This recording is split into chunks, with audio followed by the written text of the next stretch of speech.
Hello everyone, কেমন আছো তোমরা সবাই? It's day 18 of regularly posting video for 30 days.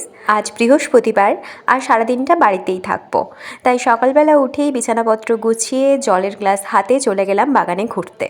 আমাদের পর্তুলিকাগুলো বেশ ভালো মতোই ফুল দিচ্ছে, আর বেশ দামি একটা ইনডোর প্ল্যান্ট এরম ঝোপে ঝাড়ে হয়ে আছে দেখে ভাবলাম একটু ক্যাপচার করি।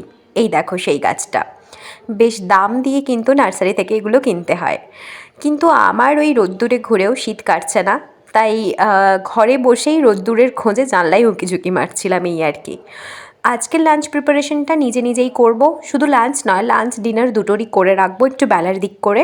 তাই ওই কাটাকুটিগুলো সেরে নিলাম, তারপর এটা ছিল আমার ফার্স্ট মিল। ওই যে বললাম আজ বৃহস্পতিবার, বাড়িতে দুটো পুজো হয়েছে, মানে লক্ষ্মী ঠাকুরের আর দৈনিক পুজো আমাদের যেরকম হয় সেরকম। তাই পুজোর ফলগুলো অ্যাজ আ ফার্স্ট মিল হিসেবে খেয়ে নিলাম, তারপর নিজে স্নান করে পুজো কমপ্লিট করলাম, আর তারপর এই হলো আমার লাঞ্চ, পোহা আর লেফট ওভার এঁচোড়ের তরকারি।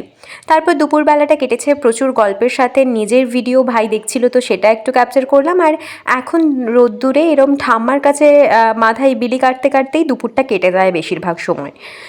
কাকু গেছিলো মায়াপুর, তারপর জগন্নাথ মন্দির হয়ে ফিরেছে, তাই বিকেলে একটুখানি প্যারা প্রসাদ খেয়েছি, ঘুরে বেরিয়েছি, আর এভাবেই দিনটা কেটে গেল। চলো আজকের মতো আসি, কালকে আবার দেখা হবে, এলাম।